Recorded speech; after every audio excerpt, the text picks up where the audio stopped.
सबसे पहले आप सभी को जय हिंद। हम लोग नंबर सिस्टम पढ़ रहे हैं।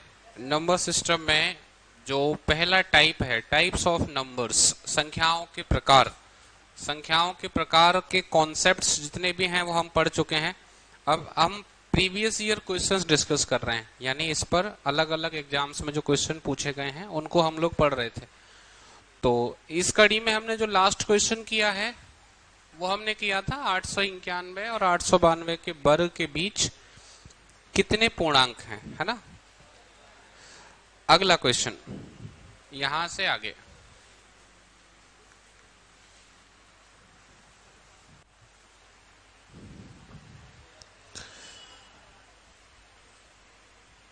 क्वेश्चन है कौन सी परिमेय संख्या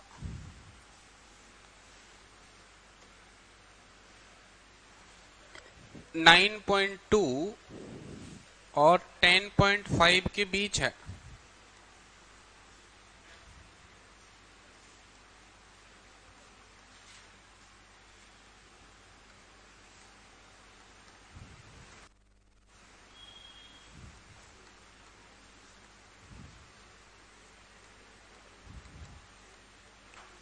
हमें क्या बताना है, 9.2 और 10.5 के बीच कौन सी परिमेय संख्या है। पहला ऑप्शन है हमारे पास 10.67,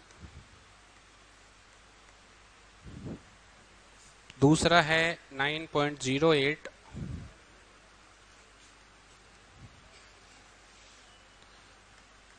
तीसरा 9.15 और चौथा 9.55। ये क्वेश्चन आपका रेलवे एनटीपीसी का क्वेश्चन है ना। इसमें हमसे पूछा जा रहा है कि कौन सी परिमेय संख्या ऐसी है जो इन दोनों के बीच में आती है ना। Option B. अच्छा, ऑप्शन ए वाले कौन कौन है? ए नहीं, बी। ऑप्शन बी के साथ कितने लोग जा रहे हैं? 1 2 3, बी 3, ऑप्शन सी और ऑप्शन डी। इसका मतलब ज्यादातर लोगों को कंफ्यूजन है इस मामले में, है ना। अच्छा, 9.2 को क्या हम 9.20 लिख सकते हैं? जैसे पॉइंट के बाद जीरो बढ़ा सकते हैं। और 10.5 को 10.50 लिख सकते हैं। यस और नो? यस। बात ये आती है कि सर लिख तो सकते हैं पर लिख क्यों रहे हैं? लिख तो सकते हैं पर लिख क्यों रहे हैं? तो लिख इसलिए रहे हैं कि जितने भी ऑप्शन हमारे पास हैं उन सब में दशमलव के बाद 2 अंक हैं, और जो हमें चेक करना है, जिस रेंज को चेक करने के लिए कहा जा रहा है उसमें दशमलव के बाद 1 अंक है। तो तुलना या पहचान कब होगी? जब स्थिति समान होगी, है ना। तो स्थिति समान करने के लिए हमने क्या किया, दोनों संख्याओं में दशमलव के बाद 2 अंक कर दिए। अब आप ये देखो, 9.20 और 10.50 के बीच में क्या 10.67 आएगा? नहीं आएगा। 9.08 आएगा? नहीं आएगा। 9.15 आएगा? नहीं आएगा। 9.55 आएगा? आ जाएगा। आंसर हो जाएगा ऑप्शन डी, 9.55।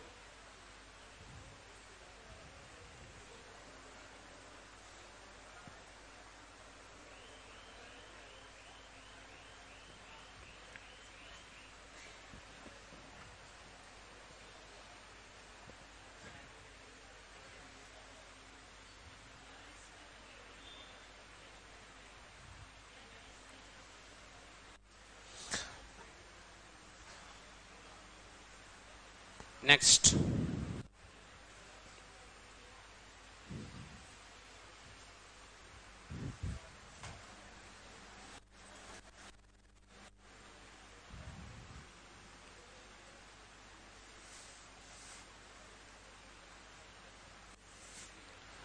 क्वेश्चन है 400 से 700 तक, ध्यान देना, 400 से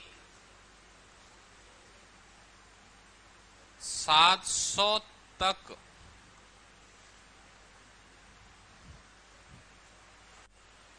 ऐसी कितनी संख्याएं हैं जिनमें अंक 6 ठीक 2 बार आता है?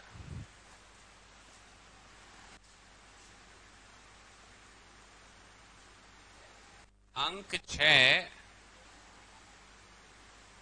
ठीक 2 बार आता है।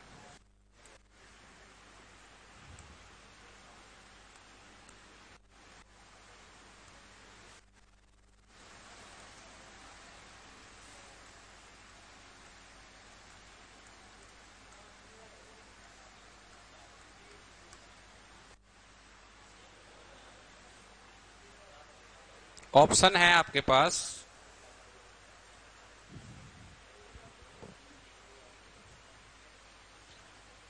18, 19, 20, 21। 18, 19, 20, 21।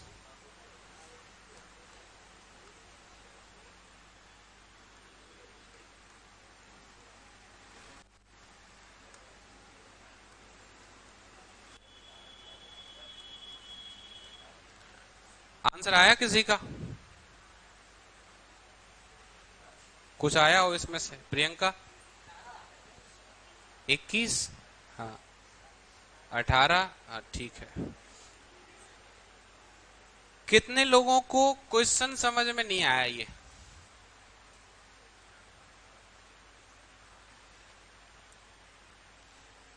एसएससी सीजीएल का क्वेश्चन है, मेंस का है ना, पर टाइप्स ऑफ नंबर है, संख्याओं के प्रकार में से है, ठीक है। तो 6 का अंक ठीक 2 बार आए,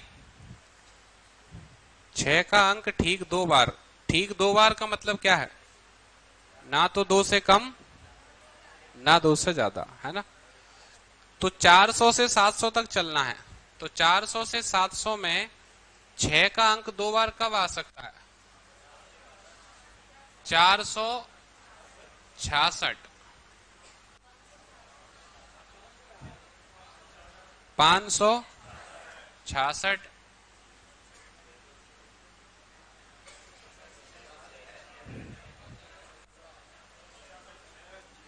606,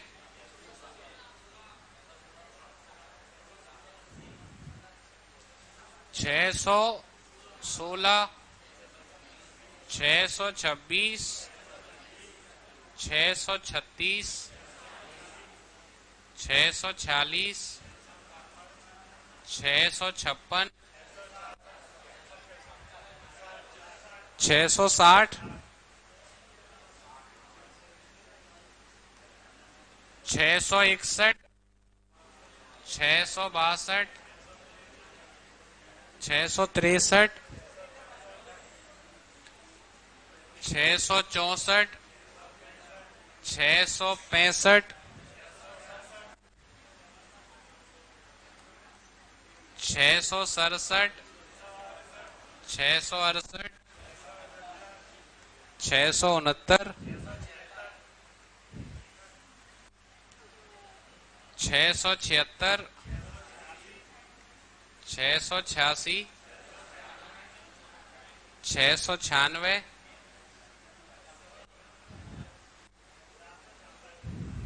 हाँ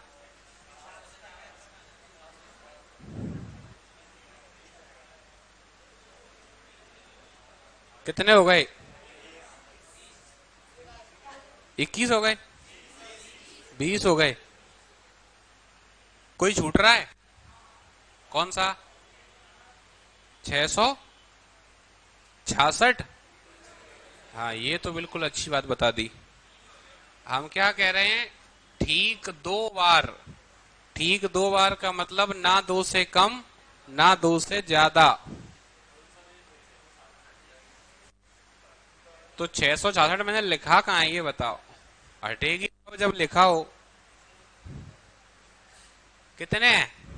20। Correct answer 20।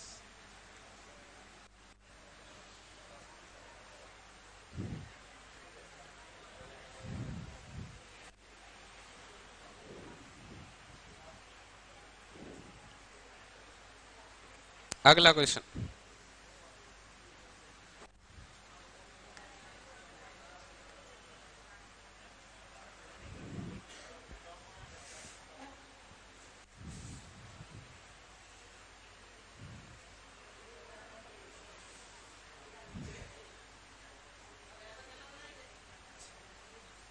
क्या हुआ?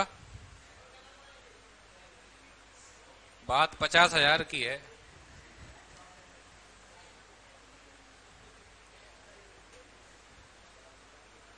अगला सवाल।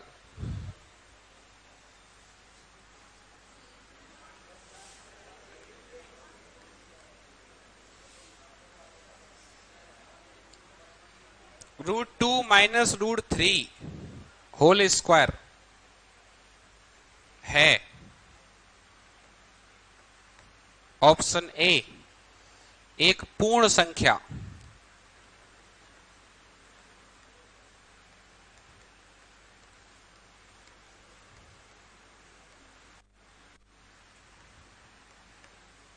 ऑप्शन बी परिमेय संख्या,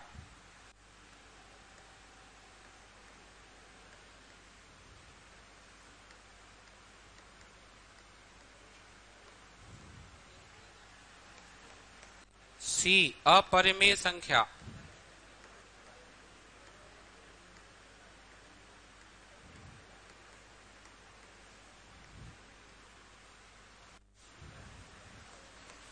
डी प्राकृतिक संख्या।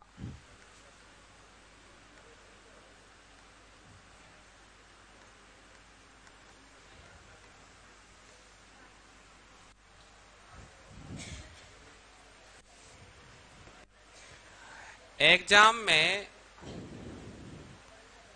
ज्यादातर लोगों को ये क्वेश्चन ले डूबते हैं।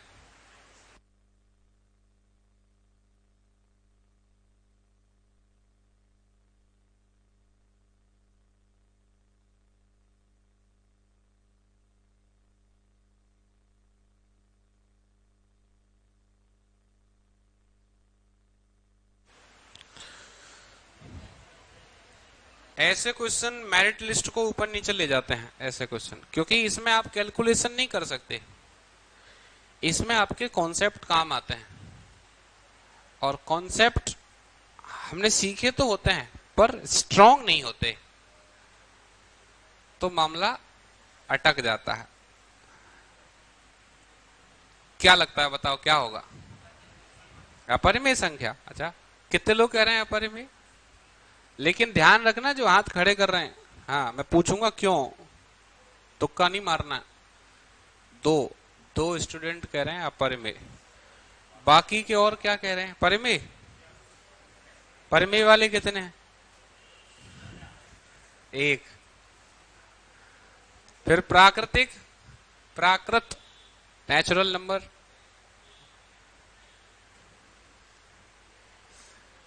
वैसे a माइनस बी का होल स्क्वायर है ना, a minus B whole square. a minus B whole square क्या होता है?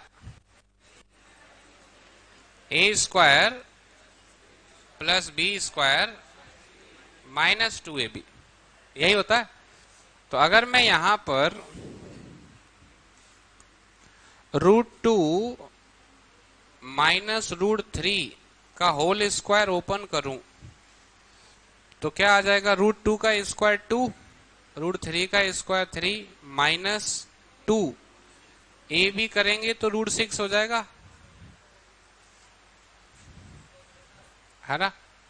तो 2 + 3 5 माइनस 2 √6। अब इसमें बहुत कुछ निर्भर कर रहा है √6 पर। तो √6 कैसी संख्या है? क्या √6 पूर्ण संख्या है? नहीं। क्या √6 परिमेय संख्या है? नहीं। क्या √6 अपरिमेय है। प्राकृत नहीं। अब चूंकि √6 एक अपरिमेय संख्या है, इसलिए ये संख्या कैसी है, अपरिमेय संख्या। ये रेलवे एनटीपीसी 2021 का क्वेश्चन है।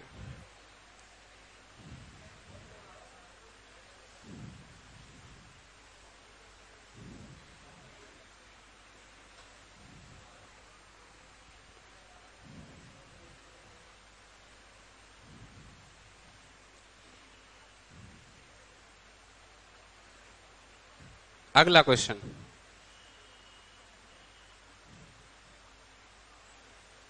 अच्छा अब ये भाषा वाले क्वेश्चन है, 2-3 क्वेश्चन और बचे हैं इसमें, पर भाषा वाले हैं। भाषा वाले मतलब कैलकुलेशन कुछ है नहीं, कॉन्सेप्ट बेसिस पर हैं।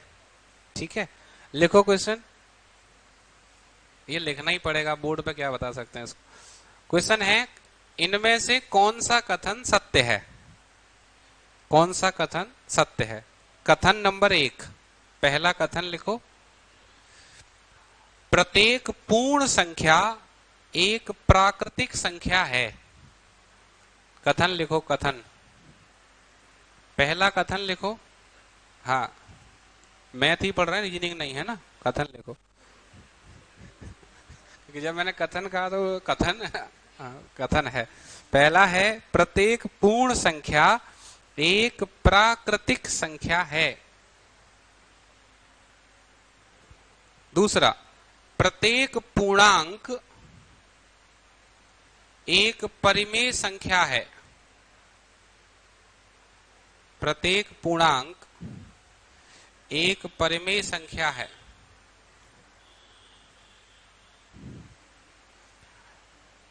तीसरा, प्रत्येक परिमेय संख्या एक पूर्णांक है।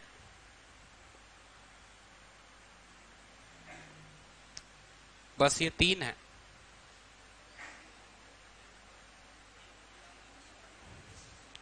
इनमें ये बताना है कौन सा सही है या कौन से सही है, यानी एक से अधिक भी सही हो सकते हैं, है ना।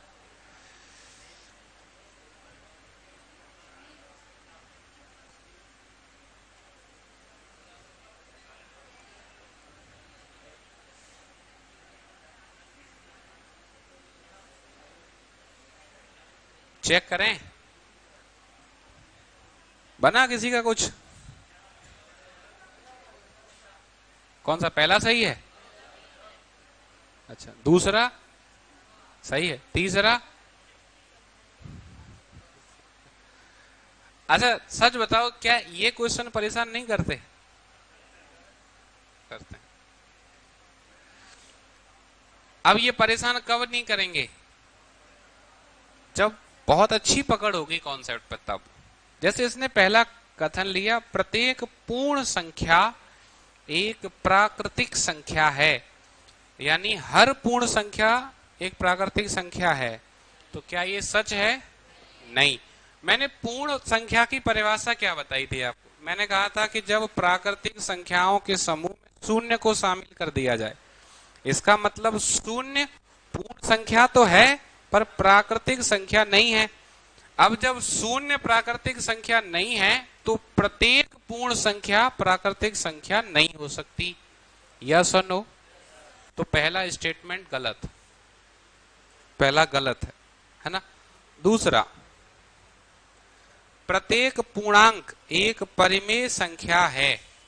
पूर्णांक क्या होता है, वे संख्याएं जिनके मध्य में शून्य होता है, जिनका विस्तार दोनों ओर समान रूप से होता है। दाईं ओर का विस्तार धन पूर्णांक और बाईं ओर का ऋण पूर्णांक। तो प्रत्येक पूर्णांक संख्या क्या एक परिमेय संख्या हो सकती है। जैसे मैंने संख्या ली 0, तो 0 के अपॉन में 1 लिख सकते हैं। यस और नो। यस। तो ये परिमेय संख्या है ऑफ कोर्स यस, क्योंकि Q 0 नहीं होना चाहिए। परिमेय संख्या की परिभाषा क्या है, वे संख्याएं जिन्हें P बटे Q के रूप में निरूपित किया जाए जहां Q का मान शून्य ना हो। P का हो सकता है, Q का नहीं होना चाहिए। माइनस में मैंने कोई संख्या ले ली, मान लो -7 ले लिया, तो क्या इसके अपॉन में 1 लिख सकते हैं? लिख सकते हैं। प्लस में कोई संख्या ले ली, मान लो 13 ले लिया, तो क्या इसके अपॉन में 1 लिख सकते हैं? लिख सकते हैं। इसका मतलब चाहे तो शून्य को ले लो, चाहे धनात्मक चाहे ऋणात्मक, प्रत्येक पूर्णांक एक परिमेय संख्या है। ये बात निश्चित रूप से सही है। यह सुनो, आप मुझे ऐसा पूर्णांक बताओ जो परिमेय नहीं है। कोई नहीं, सभी परिमेय है। क्लियर? तो दूसरा सही है। तीसरा कह रहा है प्रत्येक परिमेय संख्या एक पूर्णांक है। अच्छा, प्रत्येक पूर्णांक एक परिमेय संख्या है, ये बात तो सही है, पर क्या प्रत्येक परिमेय संख्या एक पूर्णांक है? तो विचार करें। जैसे 22/7, क्या ये परिमेय संख्या है? है? क्या ये पूर्णांक है?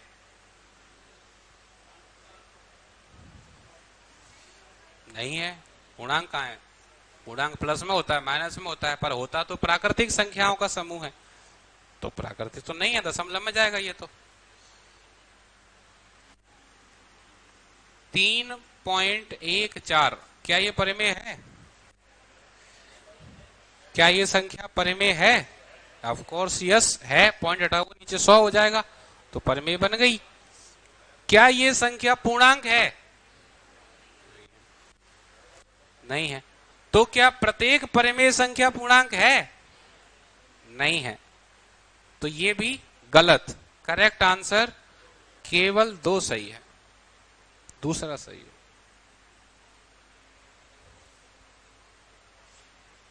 अच्छा, 90% लोग इसे गलत करते हैं। कितना?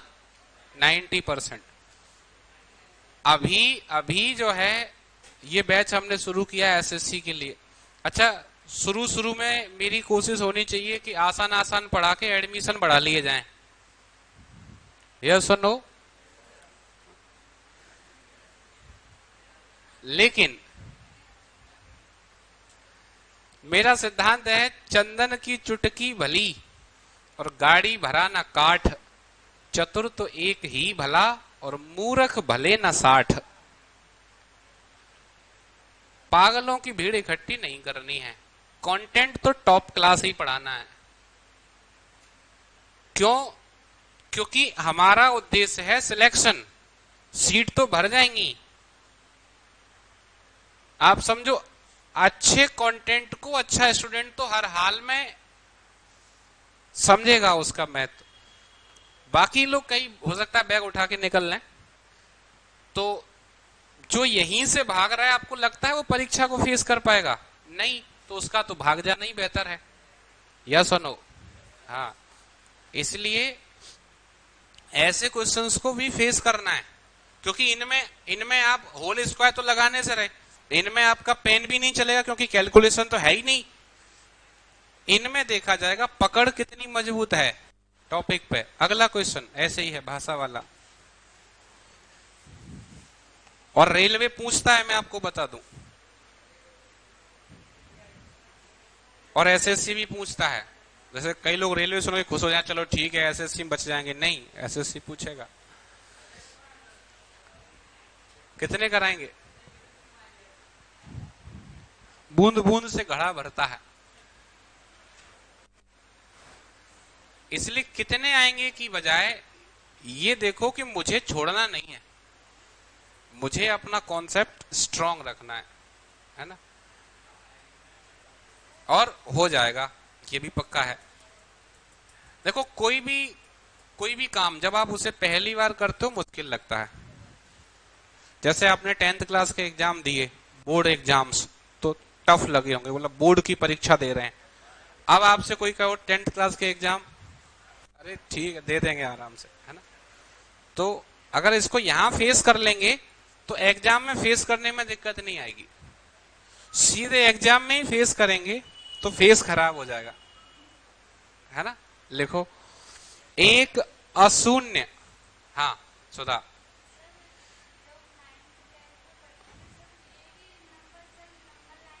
नंबर लाइन पे ड्रॉ होते हैं, ऑफ कोर्स होते हैं, क्योंकि नंबर लाइन से बाहर तो कोई जा ही नहीं सकता।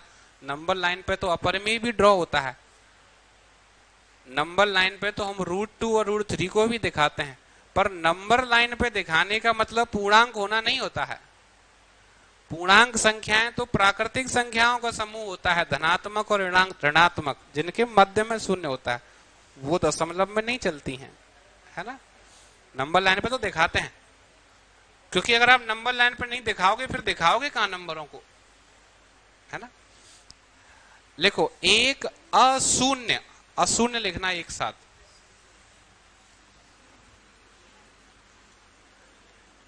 अशून्य। अशून्य समझते हो क्या? जैसे जो शून्य नहीं है वो अशून्य। जैसे असत्य, असत्य क्या होता है? जो सत्य नहीं है, जो सत्य नहीं है वो असत्य है। ऐसे ही अशून्य। जैसे असहमत, मतलब सहमत नहीं है तो असहमत, तो जो शून्य नहीं है उसे क्या कहते हैं? अशून्य। तो एक अशून्य परिमेय संख्या,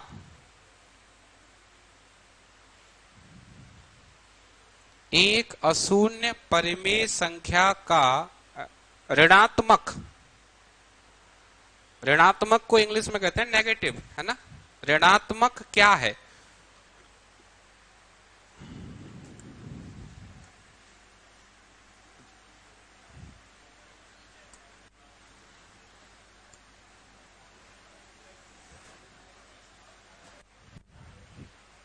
ऑप्शन ए करणी, पहला ऑप्शन है करणी।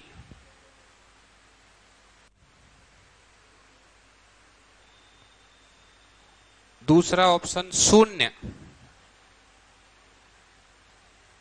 तीसरा परिमेय संख्या। चौथा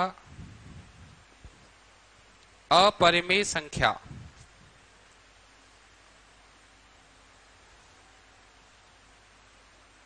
लगाओ दिमाग।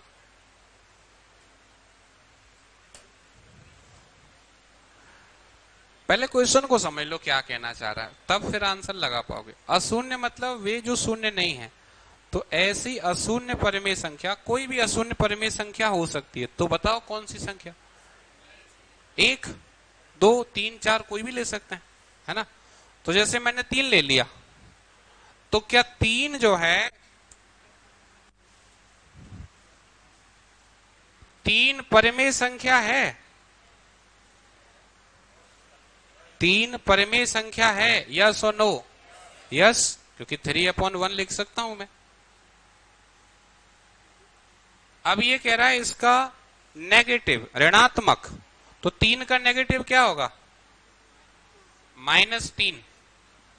क्या -3 एक परिमेय संख्या है? है, क्योंकि इसको -3/1 लिख सकते हैं। तो अशून्य परिमेय संख्या का ऋणात्मक क्या बनेगा?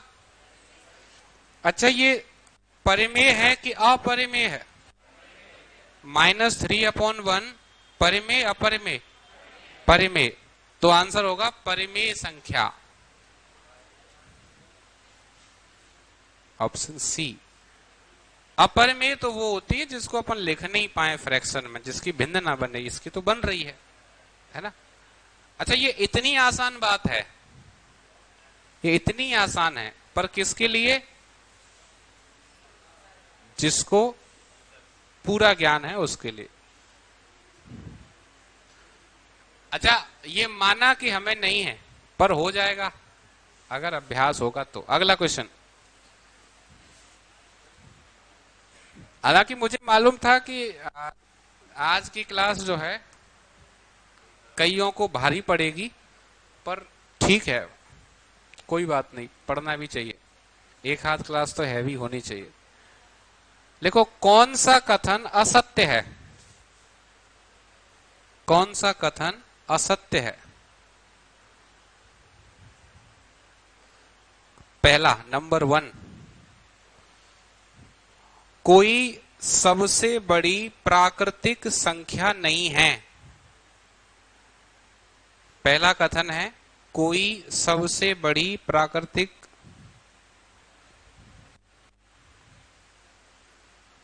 संख्या नहीं है।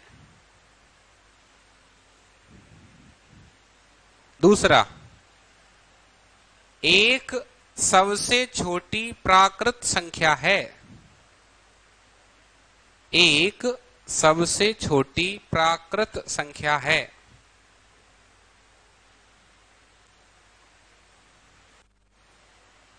तीसरा, शून्य सहित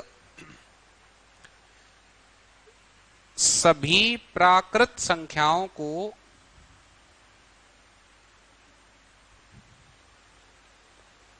पूर्णांक कहते हैं।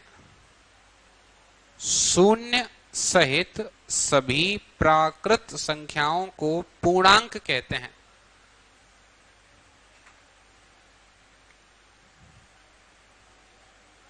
चौथा, कोई सबसे बड़ी पूर्ण संख्या नहीं है। चौथा लिखो, कोई सबसे बड़ी पूर्ण संख्या नहीं है। बस 4 हैं। इन पर थोड़ा सा विचार करें अपने हिसाब से। फिर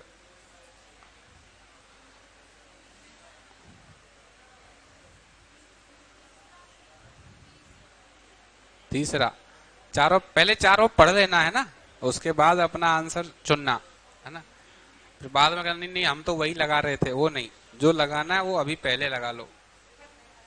मान लो आप एग्जाम हॉल में बैठे हो, क्वेश्चन स्क्रीन पे आपके सामने है ये।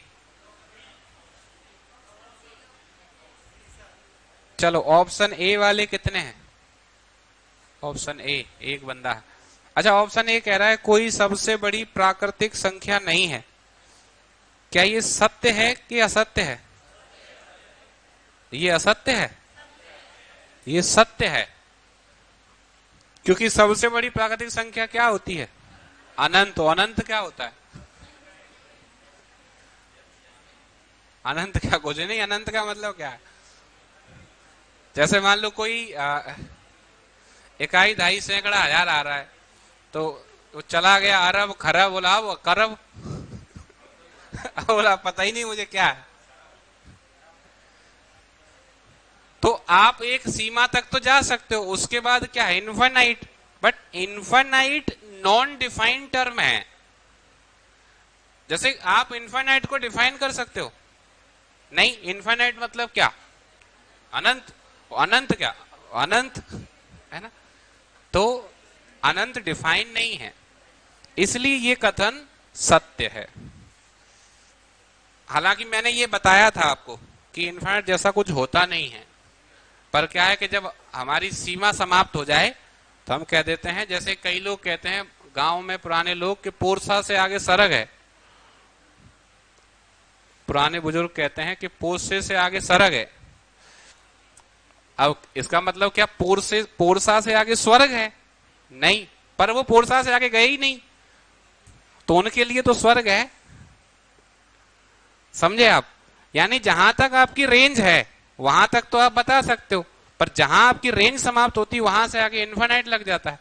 अब वो इन्फिनाइट तो कुछ भी हो सकता है और कितना भी हो सकता है। यस और नो? यस।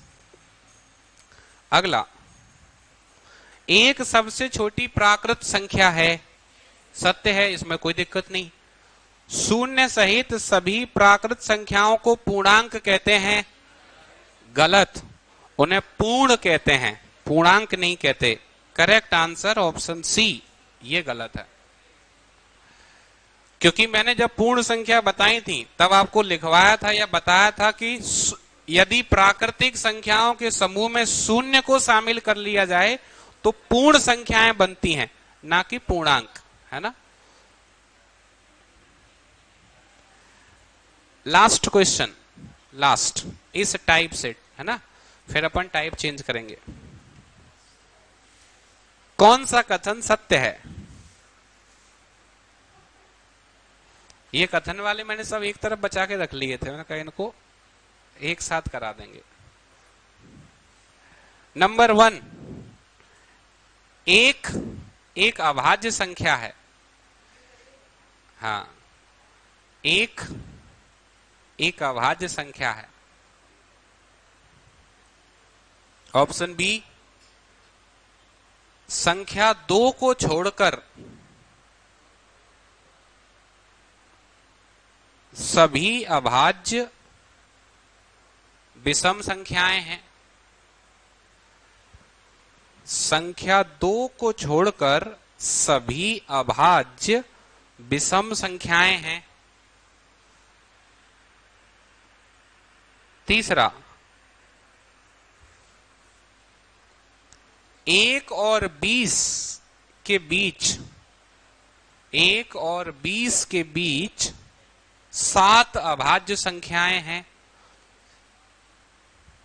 1 और 20 के बीच 7 अभाज्य संख्याएं हैं।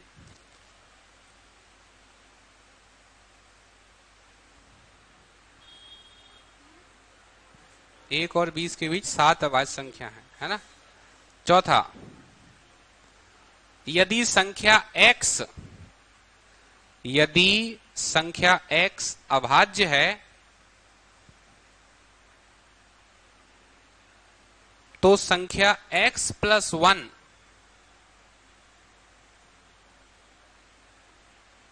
सदैव अभाज्य है। x + 1 सदैव अभाज्य है। अच्छा, मैं आपको बताऊं, हम लोग पूरा मैथ ऐसे नहीं करेंगे, केवल नंबर सिस्टम में आपको नोट करवा रहा हूं, बाकी सारे पूरा का पूरा मैथ हम नोट से ही करेंगे, है ना। ये एक चैप्टर में जानबूझ के नोट करवा रहा हूं, हालांकि इसको टाइप करा के भी दे सकता था मैं आपको, पर इसका नोट करना जरूरी है नंबर सिस्टम को। बाकी चैप्टर सारे अपन आपको नोट्स दे देंगे, उससे हो जाएगा जल्दी जल्दी, पर इसमें थोड़ा टाइम लेंगे। ठीक है, अब बताओ correct answer option B. B के साथ कितने हैं? अब आप देखो, जो लोग हाथ खड़े कर रहे हैं, खड़े रखो और अपने आसपास देखो कितने हाथ खड़े हैं। लगभग 40%, मतलब 60% लोग इससे सहमत नहीं है। तो देखते हैं किससे सहमत है। इसने पहला कहा कि एक अभाज्य संख्या है, तो क्या एक अभाज्य संख्या है? नहीं, अभाज्य संख्या की शुरुआत 2 से होती है, तो गलत। दूसरा कह रहा है 2 को छोड़कर सभी अभाज्य विषम संख्या हैं। यस, सही है, क्योंकि मैंने बताया था सबसे बड़ी सम अभाज्य 2, सबसे छोटी सम अभाज्य 2, एकमात्र सम अभाज्य 2, क्योंकि अभाज्य और सम दोनों हो ऐसी बस एक ही संख्या है 2। तीसरा कह रहा है 1 और 20 के बीच 7 अभाज्य हैं। 7 नहीं है, 8 है, 44, 223, 223, 21, तो 8 होती हैं, 7 गलत है। फिर कह रहा है x अभाज्य है, तो x + 1 भी अभाज्य है, तो एक संख्या 3 ले लो, 3, x को 3 ले लिया, तो 3 और 1 4, क्या 4 अभाज्य है? नहीं। और उसने सदैव लिखा है, तो सदैव नहीं है, यानी ये भी गलत है। Correct answer option B, B is the right answer. ठीक है, अब आप हेडिंग बनाओ टाइप 2, ये टाइप 1 आपका हो गया। टाइप 2 को नाम दे दो संख्याओं का जातीय एवं स्थानीय मान। संख्याओं का जातीय एवं स्थानीय मान।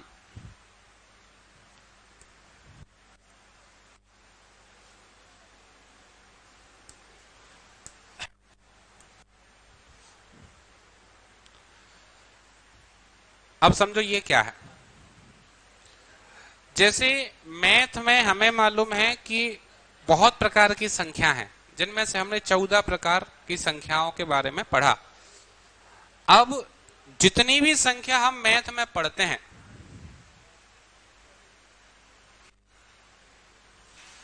उनमें हर संख्या के 2 मान होते हैं।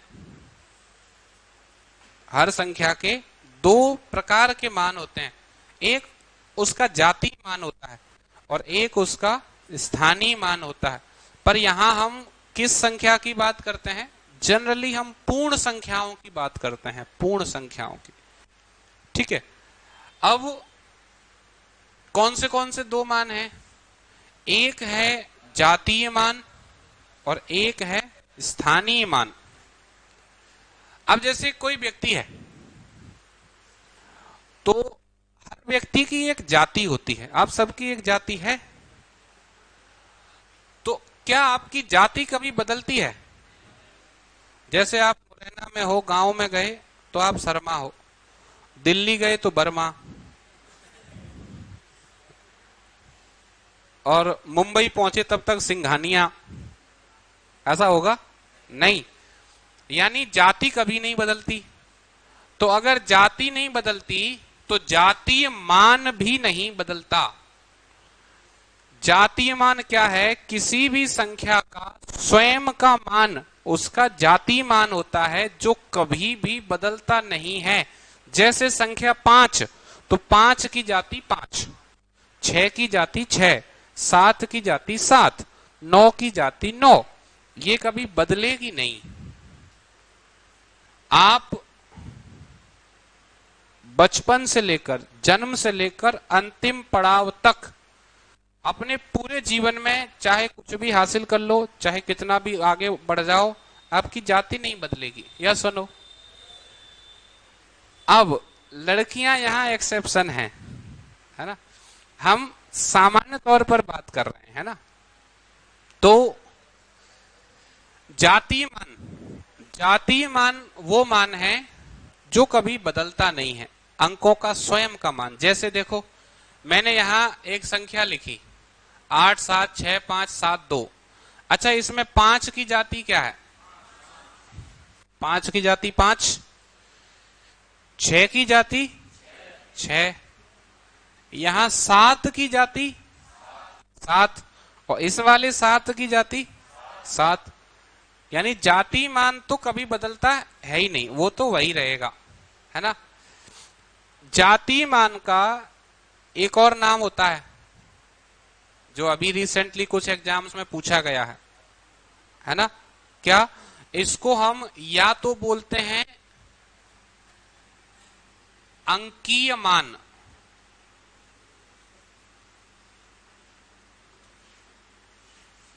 या अंकित मान।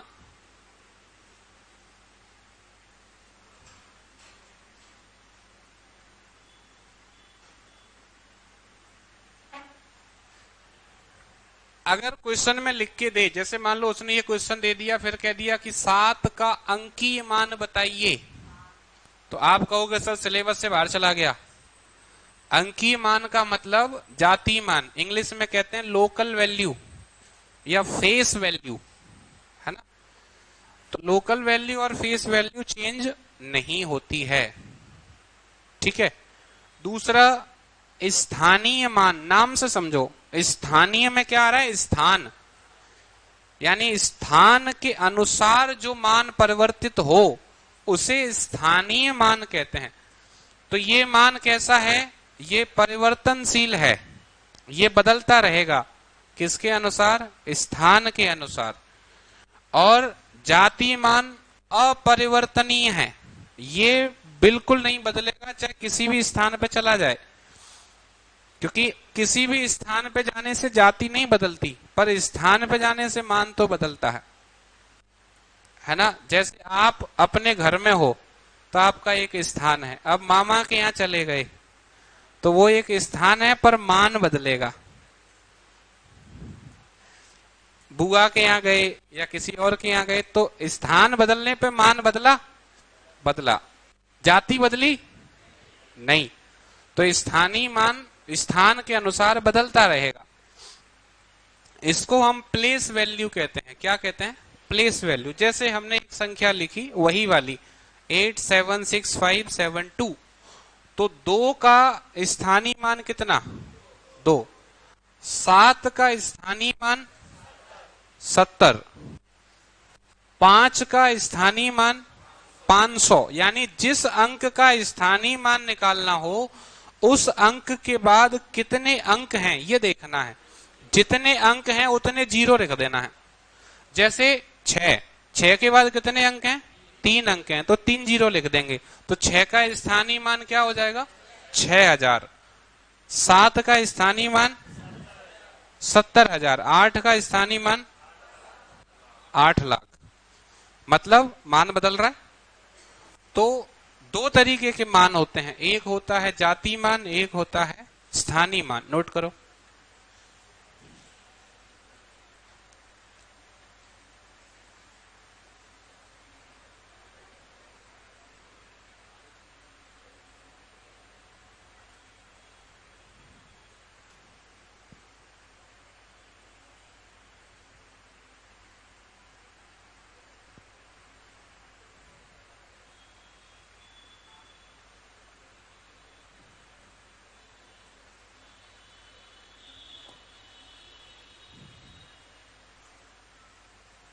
ठीक है, अब ये क्या हुआ? ये तो हुआ कॉन्सेप्ट कि हमने ये सीख लिया कि जाति मान क्या है, स्थानीय मान क्या है।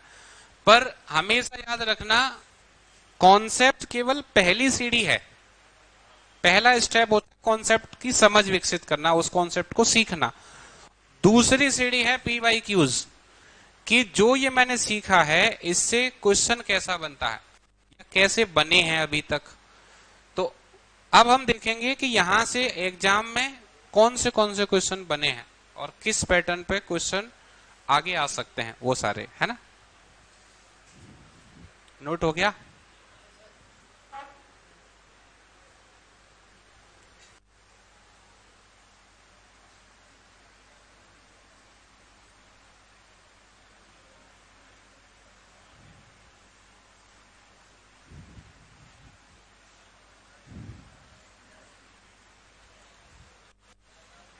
दो क्वेश्चन है हमारे पास। ठीक है, पहला है 273965, क्वेश्चन नंबर 1। मैं 3 के स्थानीय मान एवं जातीय मान, जिसको हम अंकीय मान भी कहते हैं, मैंने बताया था, का अंतर क्या है, अंतर बताना है जातीय मान और स्थानीय मान का।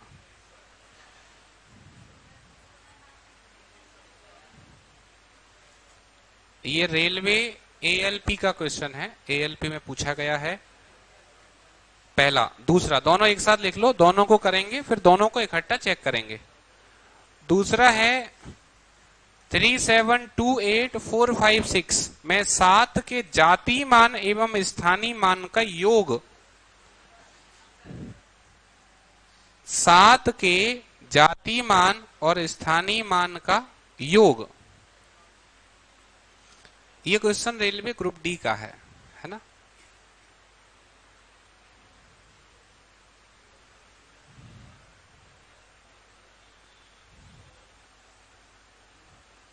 अगर आपको जातीय मान स्थानीय मान समझ में आया हो तो अपने बेसिस पर इसको करके देखो, जो आपको समझ में आया उस आधार पर।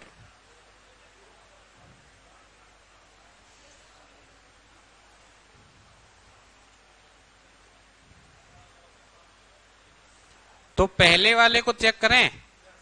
पहले वाले में 3 का स्थानीय मान क्या होगा?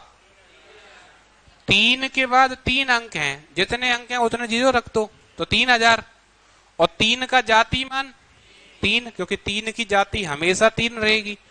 अंतर चाहिए, 3000 में से 3 घटा दो, 2997, 2997।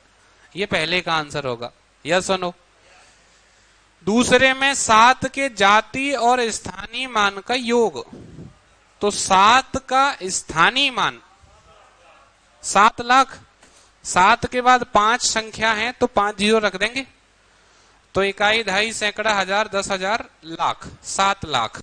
और जाति मान 7, 7 लाख में 7 जोड़ दो तो 7 लाख 7। अब आप देखो, पहले हमने दो बातें सीखी, या तो वो स्थानीय और जाति का अंतर पूछ सकता है या स्थानीय और जाति का योग पूछ सकता है। तो पहले का आंसर 2997 और दूसरे का आंसर 7 लाख 7। नोट कर लो।